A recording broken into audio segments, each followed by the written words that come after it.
아멘. 귀한 찬양 감사드립니다. 이 시간도 말씀에 성령님 함께해 주시옵소서. 잠시 기도하겠습니다.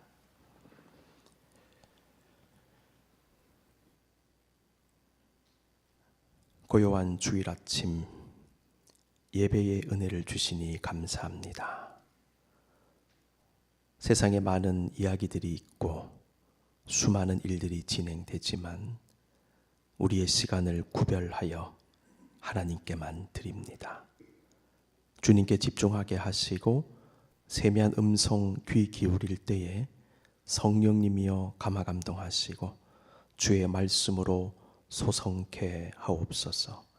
너무나 부족하고 연약한 종의 입술을 오늘 또 하나님이 주장하여 주옵소서. 감사합니다. 예수님의 이름으로 기도하옵나이다. 아멘. 우리는 지난 시간 오늘 같은 본문을 묵상하면서 복음에 유념하고 예수님을 붙잡아야 함을 나누었습니다. 흘러 떠내려 가지 않기 위해. 이에 대해 우리는 그러한 행동의 구체적인 모습에 대해서 묵상해 볼 필요가 있겠습니다. 주님을 붙잡는, 말씀을 붙잡는 구체적인 모습이 무엇인가? 오늘 본문에 기록된 그 구체적인 모습, 그 행동 중에 하나는 들음입니다. 믿음과 들음의 관계. 기독교 신앙은 보이지 않는 영적인 것을 믿고 하나님의 말씀의 궁극적 성취를 바라보며 나아가는 신앙이지요.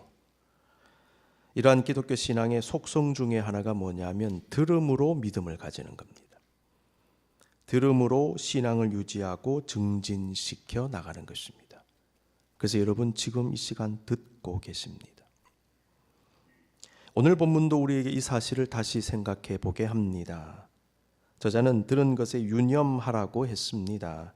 저자는 본 것에 유념하라고 하지 않았습니다. 들은 것에 유념하라 했습니다. 들은 것은 예수님의 말씀이며 복음이지요. 복음과 말씀이 궁극적으로 추구하는 것은 예수 그리스도를 통한 하나님의 구원입니다.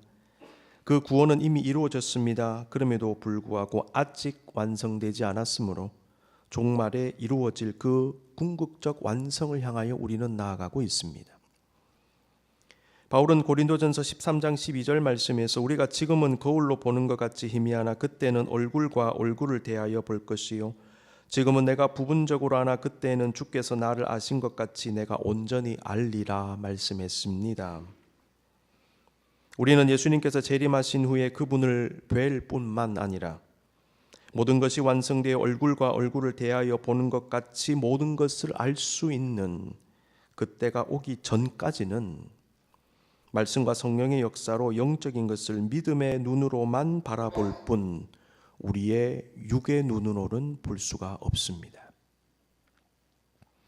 중요한 것은 우리는 그 상태에서 하나님의 나라와 의를 비롯한 하나님의 일과 영적 세계에 관한 말씀을 계속 들으면서 믿음을 지킨다는 것이지요.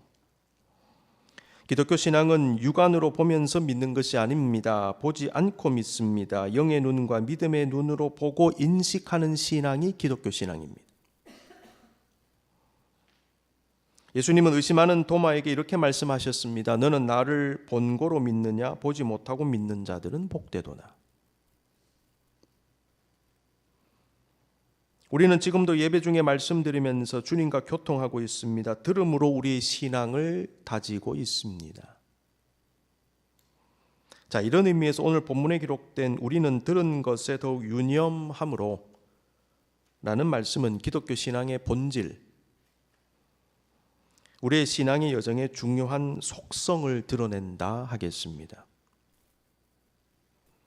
토마스 롱이라고 하는 유명한 설교학자가 있습니다. 콜롬비아 신학교도 계셨고 에모리에도 계셨고 프린스턴에도 계셨는데요. 이분은 오늘 본문 히브리서 2장을 주석하고 해설하면서 다음과 같이 말했습니다. 히브리서 설교자가 주장하는 핵심은 바로 이것이다. 우리는 세계가 아들을 통해 지음받았고 또한 그분을 통하여 회복되는 것을 눈으로 볼 수 없다. 하지만 우리는 그것을 들을 수 있다. 우리는 그 아들이 하나님의 편에 앉으셔서 모든 대적들 즉 억압과 미움과 질시와 죽음을 그의 발 아래에 두시는 것을 볼 수 없다. 그러나 우리는 그것에 관하여 들을 수 있다. 그래서 오늘 본문에 들은 것에 유념하라 말씀하고 있죠. 토마스 롱의 분석은 히브리서 11장에 기록된 믿음의 본질을 잘 드러내고 있는 것 같습니다. 1절 말씀, 믿음은 바라는 것들의 실상이요 보이지 않는 것들의 증거니. 보이지 않는 것들의 증거가 무엇이냐? 믿음이라는 것입니다. 바라는 것들의 실상이요 보이지 않는 것들의 증거가 되는 믿음을 가진 우리의 신앙의 선배들,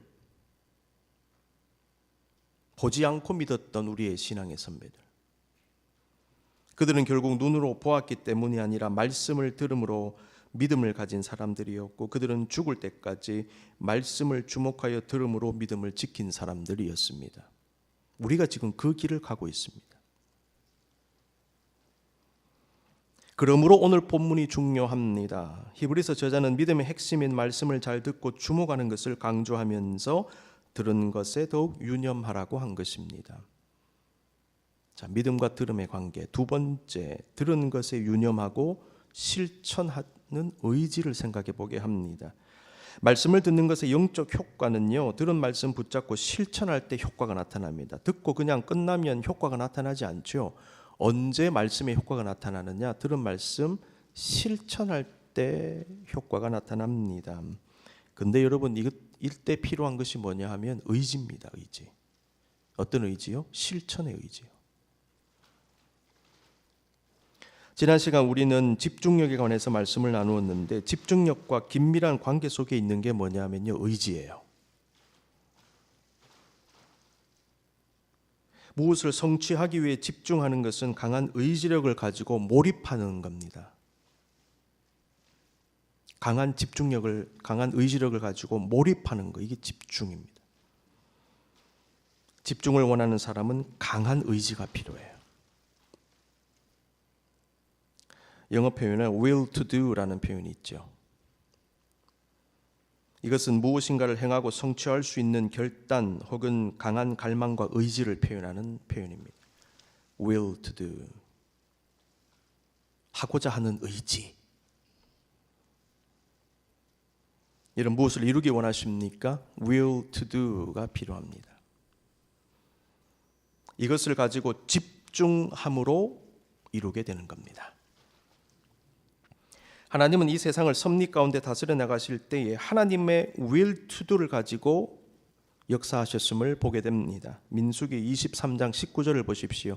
하나님은 사람이 아니시니 거짓말을 하지 않으시고 인생이 아니시니 후회가 없으시도다. 어찌 그 말씀하신 바를 행하지 않으시며 하신 말씀을 실행하지 않으시랴.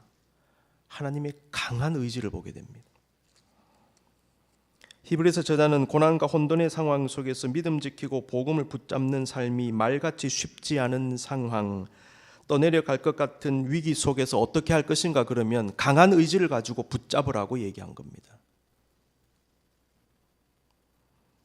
이것에 대한 논증이 2절에서 4절까지의 말씀에 나타나 있습니다. 우리는 지난 시간에 복음에 유념해야 되는 이유라는 관점으로 2절에서 4절을 분석해 보았죠. 뭐라고 얘기했습니까? 복음과 율법을 비교하면서 복음을 붙잡으라. 그 다음에 복음은 확정된 것이니까 붙잡으라. 그렇게 말했다고 나누었죠. 근데요, 2절에서 4절에 기록된 논증은 마치 법정에서 피고 측 변호인이 재판장과 검사 앞에서 논증하며 설득할 때와 같이 절박한 심정으로 논증하는 것과 같은 느낌을 줘요.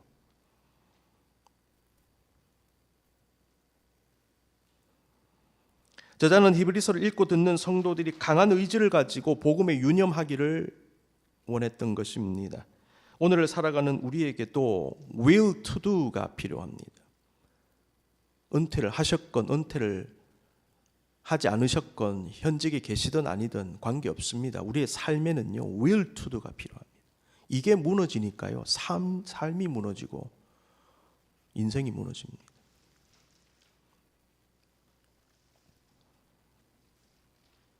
내가 하는 일에서만 의지가 필요할까요? 그렇지 않습니다. 정말 승리하는 인생 한번 살아보자. 보람된 인생, 하나님께서 기뻐하시는 인생 한번 살아내보자. 의지가 필요하지 않습니까? 진정으로 하나님이 칭찬받으며 우리의 인생의 결승선을 통과하는 사람으로 살아내고자 하는 의지. 한번 사는 인생인데 세속적 관점에서 유명하고 덜 유명하고 높고 낮고 대단하고 덜 대단하고와 관계없이 좀 더 좋은 성도로, 좀 더 성숙한 영성과 인성 가진 사람으로, 좀 더 덕을 세우고 사람들에게 유익을 주는 그리스도인으로 좀 더 가치 있고 보람 있는 삶을 살아내는 사회인이 되고자 한번 노력해보자. 한번 의지를 가져보자. 기왕 예수 믿는 거 한번 잘 믿어보자. 내 정말 예수 믿지 않느냐? 근데 한번 잘 믿어보자. 끝까지. 내가 천국 가는 그 순간까지. 기왕 하는 거.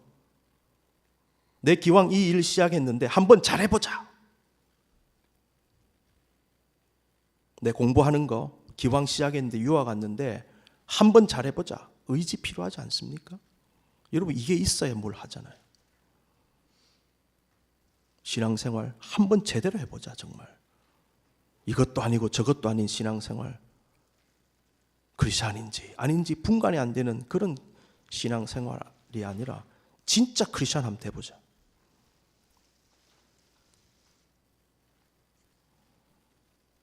예수님은 이 부분에 있어서 우리의 모범이 되십니다.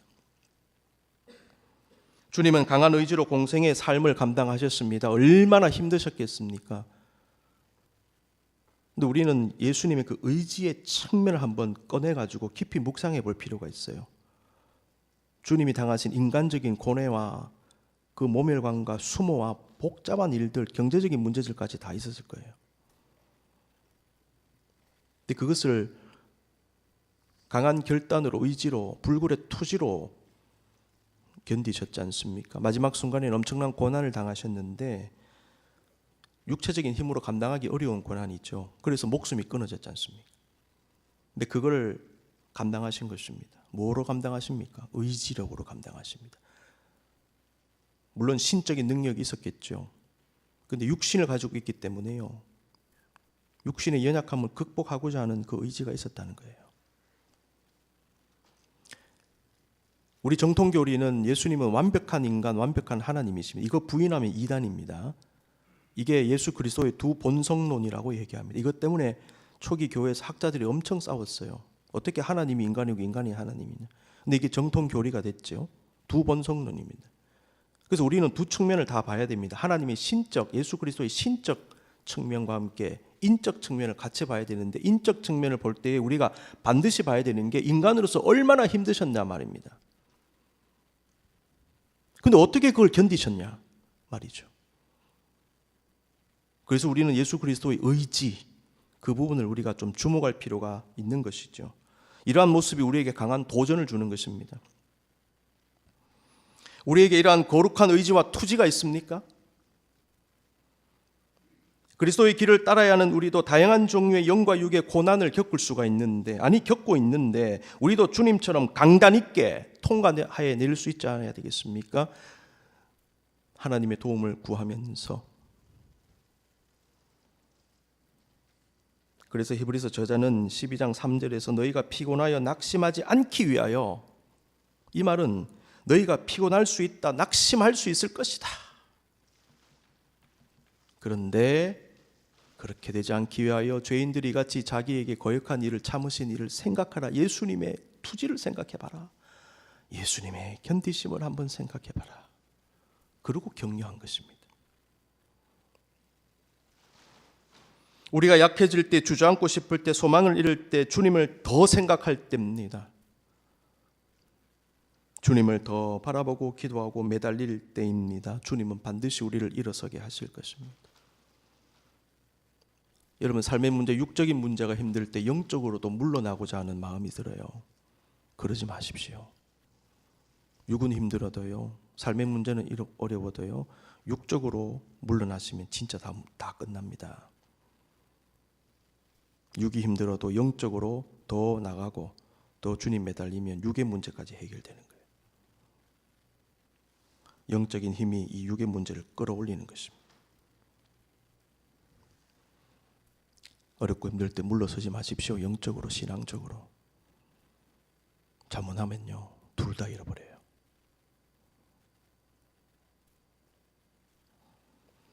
삶은 결코 쉽지 않습니다. 세상에는 공짜가 없습니다. 어려움이 없는 직업이 어디 있습니까? 장애물이 없는 삶의 현장이 어디 있으며 각양의 도전과 실패와 좌절이 없는 인생이 어디에 있습니까?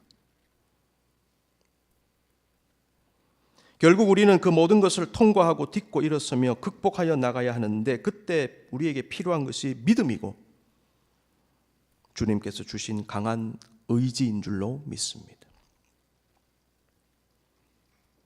세 번째 보시면 들은 것을 증거하는 삶을 깨닫게 합니다. 오늘 본문은 히브리서를 받는 수신자들이 확정된 복음을 들었다라고 말씀하면서 예수님이 직접 복음을 증거하셨다, 복음을 들은 제자들도 증거했다, 하나님도 도와주셨다, 기사와 이적과 성령의 은사를 통해서 하나님도 도와주셨다, 그래서 당신들이 들었습니다. 자, 그런데 본문에 나와 있지 않지만은 당신 들었죠. 그러니까 그 들은 것을 증거하는 삶을 사십시오라는 메시지가 암묵적으로 녹아 있는 것 같아요. 복음은 전하여 듣게 해야 되는 것입니다. 당신들도 들었으니 당신들도 다른 사람들로 하여금 듣게 하십시오. 무슨 말입니까? 전하십시오. 로마서 10장 14절, 그런즉 그들이 믿지 아니하는 일을 어찌 부르리요, 듣지도 못한 일을 어찌 믿으리요, 전파하는 이가 없이 어찌 들으리요, 전해야 듣고 들어야 믿지 않습니까? 그러므로 전하십시오. 듣게 하십시오. 당신들이 들은 것처럼. 20세기 대표적인 신학자 가운데 한 사람이 스위스 출신 칼 바르트라고 하는 대단한 신학자가 있습니다. 지금도 많은 학자들이 이분의 사상을 연구하고 있습니다. 칼 바르트 목사님은 어느 날 동독의 어느 냉소적인 교수로부터 다음과 같은 말을 들었어요. 어떻게 당신 같은 문명화된 지식인이 부활과 같은 황당한 일을 믿을 수가 있어? 당신 지식인이지 않습니까? 그런데 뭐 부활을 믿어요? 어떻게 그럴 수가 있습니까? 칼 바르트가 다음과 같이 말했답니다. 나의 어머니와 친구가 알려줬기 때문이에요. 칼 바르트와 같은 탁월한 지성인이요 신학자도 자신의 믿음은 하나님의 은혜 가운데 복음을 들음으로 가지게 되었습니다라고 고백했던 것입니다. 내 어머니가 나에게 말해줬습니다. 내 친구가 나에게 말해줬습니다. 내가 그 복음을 들었습니다. 하나님은 지금도 여전히 우리로 하여금 말씀을 듣게 하시고 그 말씀을 전하게 하심으로 믿음의 역사를 일으켜 가시는 것입니다. 대통령이라 할지라도, 장관이라 할지라도, 탁월한 지성인이라 할지라도 복음 듣지 않으면 믿음이 생기지 않습니다. 로마서 10장 17절, 그러므로 믿음은 들음에서 나며 들음은 그리스도의 말씀으로 말미암았느니라. 여기도 들음이 나오잖아요. 뭘 듣느냐? 그리스도의 말씀을 듣는다. 하나님은 지금도 전도에 미련한 것으로 믿는 자들을 구원하시기를 기뻐하십니다. 고린도전서 1장 21절 보십시오. 하나님의 지혜에 있어서는 이 세상이 자기 지혜로 하나님을 알지 못하므로 하나님께서 전도에 미련한 것으로 믿는 자들을 구원하시기를 기뻐하셨도다. 전도에 미련한 것, 얼마나 미련한 것처럼 보입니까? 예수 믿으셔야 됩니다. 복음을 믿으셔야 됩니다. 전도하는 거예요. 전도해 보셨습니까, 여러분? 세상 사람들이 보면 미련한 것처럼 보이잖아요. 근데 하나님은요, 지금도 전도의 방법을 사용하시는 거예요. 여러분, 하늘나라 가시기 전까지 꼭 전도해 보시기 바랍니다. 전도도 한번 안 해보고 하나님 앞에 설 때 얼마나 민망하잖아요. 가족들에게도 친구들에게도 솔직하게 그렇잖아요. 전도, 영혼을 구원하는 것입니다. 예수 믿어봐라. 여러분, 교회 다녀보세요 하는 말보다 더 파워풀한 표현이요, 예수 믿으십시오 라는 표현이에요. 근데 교회 다니세요라는 말은 비교적 쉽게 나올 수 있어요. 근데 예수 믿으세요라는 말은 의외로 잘 안 나와요. 그만큼 무겁기 때문입니다. 근데 이게 파워가 있어요. 예수 믿어보십시오. 예수 믿어야 구원받습니다. 하나님은 전도에 미련한 것으로 믿는 자들을 구원하시기를 기뻐하십니다. 그래서 복음을 들은 우리 자신의 가장 중요한 사명 중에 하나가 복음 전도입니다. 예수님의 직접적인 명령이었죠. 마태복음 28장 19, 20절 다 같이 한번 읽어봅니다. 시작. 그러므로 너희는 가서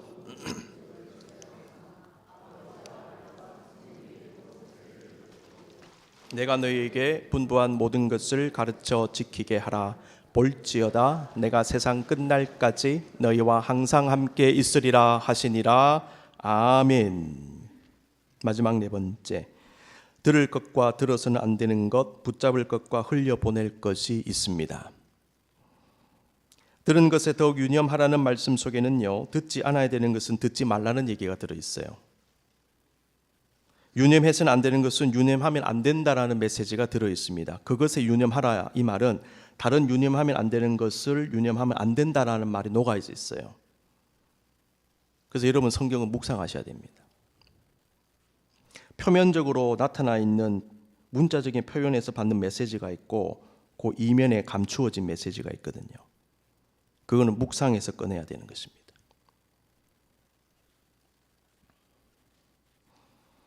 유념하면 안 되는 것을 유념하면 어떻게 될까요?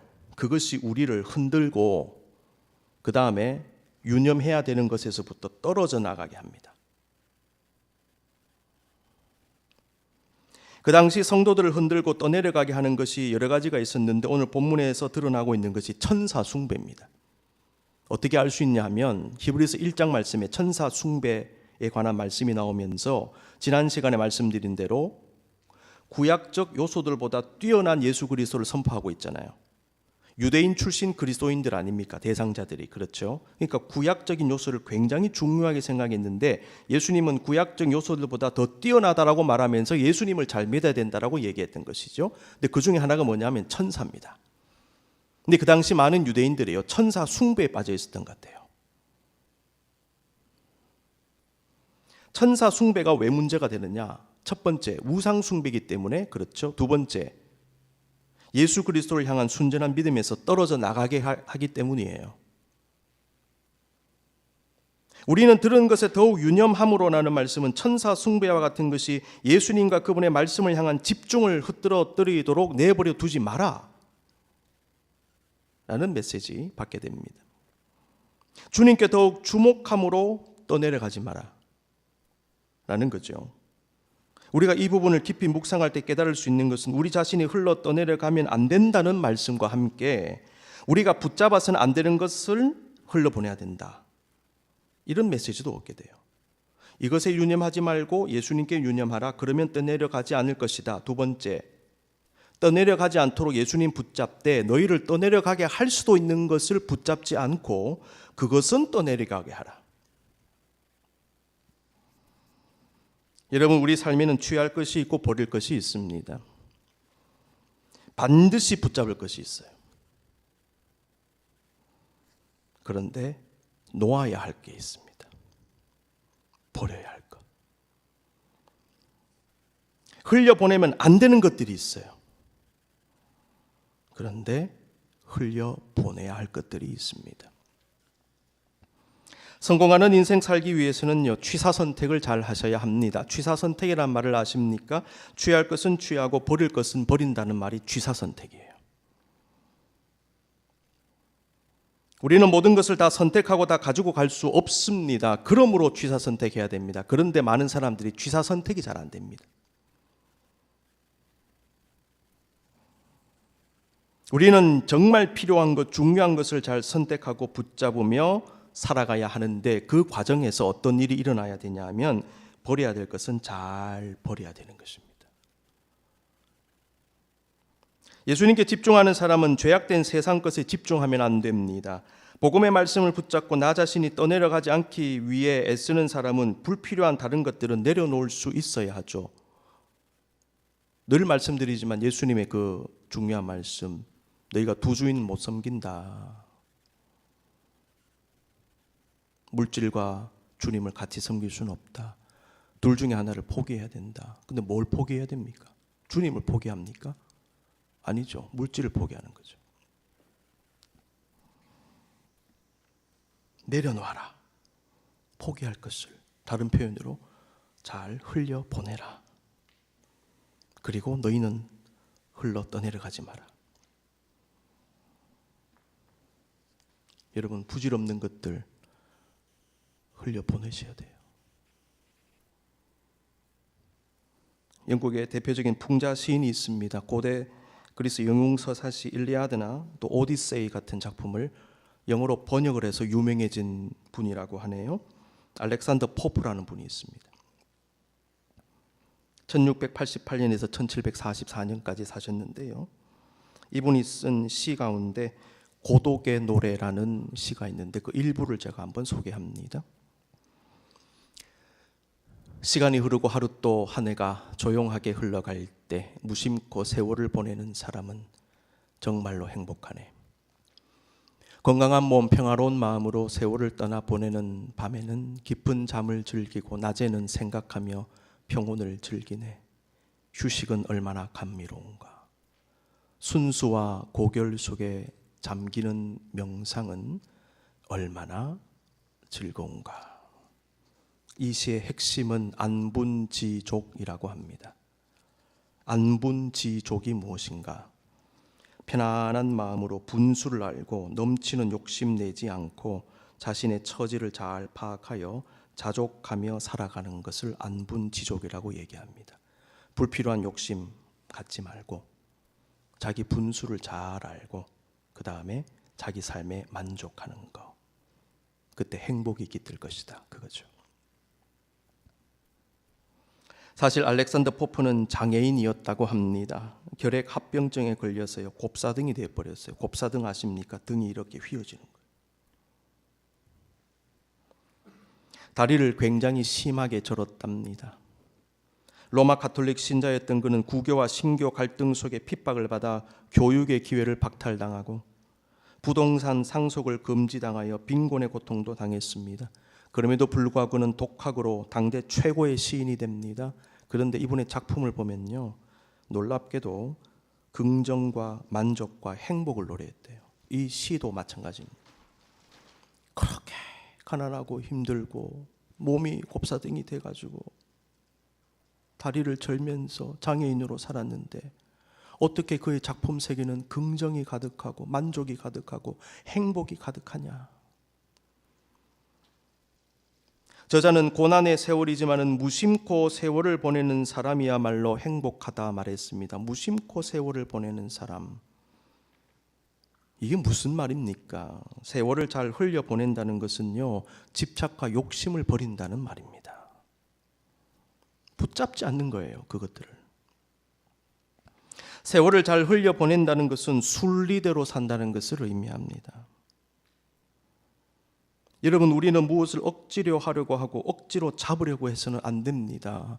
여러분, 순리대로 하셔야 됩니다. 불필요한 욕심, 집착, 그거 내려놔야 됩니다. 그 불필요한 집착과 욕심이 우리를 힘들게 합니다. 내 안에 여전히 남아있는 미움과 질투와 원망이 내 마음에 병을 일으켜요. 흘려보내야 되는데 흘려보내지 않고 내가 가지고 있잖아요. 이게 병이 되는 거예요.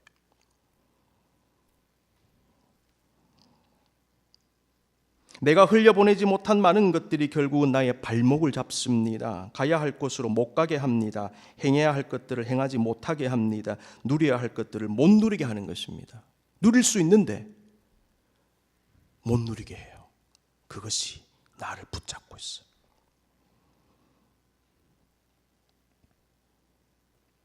내가 떠나보내야 하는 것들이 그대로 있으니까 행복할 수 있는데 나 스스로가 불행의 늪에 점점 빠져드는 거죠. 그것이 나를 막 잡아당기는 것 같아요.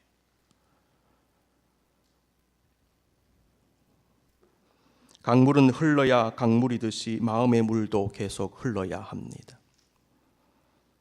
들어올 것은 들어와야 됩니다. 그런데요, 나갈 건 나가야 돼요. 그 물이 우리 심령에서 고이면 결국 썩게 되고 그것이 우리에게 고통을 줍니다. 여러분, 그래서 내보낼 것을 내보내십시오. 세월에 흐르는 강물에 담아 흘러가게 하셔야 돼요. 사순절은 우리에게 흐르는 은혜의 강물과도 같습니다. 사순절은 하나님께서 흘려 보내주시는 은혜의 강물을 마시고 소생하는 절기입니다. 사순절은 은혜의 강물에 우리의 존재를 씻고 정결함을 입는 참회의 기간도 됩니다. 우리는 회개하면서 우리가 버릴 것, 포기할 것, 떠내려 보낼 것들을 흐르는 강물에 떠나 보내야 할 것입니다. 눈을 감겠습니다. 여러분, 잠시 여러분의 인생을 묵상하십시오. 승리하는 인생, 주의 말씀 잘 듣고 믿는 인생, 들은 것에 유념함으로 그 믿음 증진시키는 인생입니다. 들으셨습니까? 의지를 가지고 한번 실천해 보십시오. 한번 사는 인생 제대로 한번 해보자. 한번 신앙생활 하는데 제대로 한번 해보자. 의지를 가지시기 바랍니다. 들으셨습니까? 우리도 한번 전해보십시다. 어떤 형태로든 내가 들은 그 말씀 우리 주변 사람들이 듣게 해야 합니다. 그들도 바뀔 것입니다.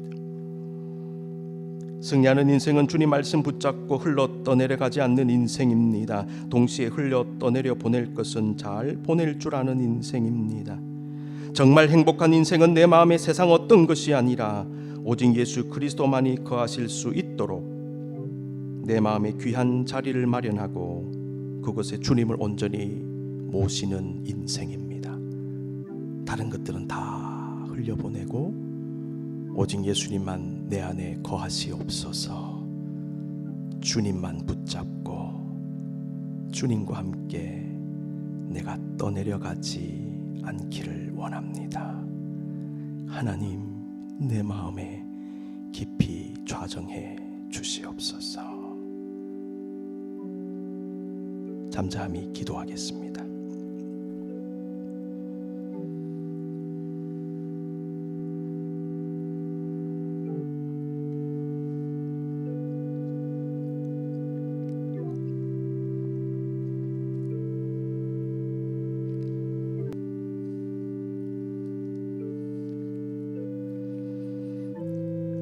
하나님, 주님만이 내 안에 거하시옵소서. 날 괴롭히고 힘들게 하는 것들, 내가 지금까지 붙잡고 있는 것들이 많습니다. 내 인생의 강물에 이제 흘려 보냅니다. 내 마음의 강물에 이제 흘려 보냅니다. 하나님, 자유하게 해주십시오. 이제는 주님만 내 마음에 모시고 주님만 붙잡고 흘러 또 내려가지 않는 인생 되게 하여 주시옵소서. 주 예수 내 마음에 들어와 계신 후 변하여 새 사람 되고 내가 늘 바라던 참빛을 찾음도 주 예수 내 마음에 오셨기 때문입니다. 우리 믿음을 고백하면서 마지막 찬송 주님께 드리겠습니다.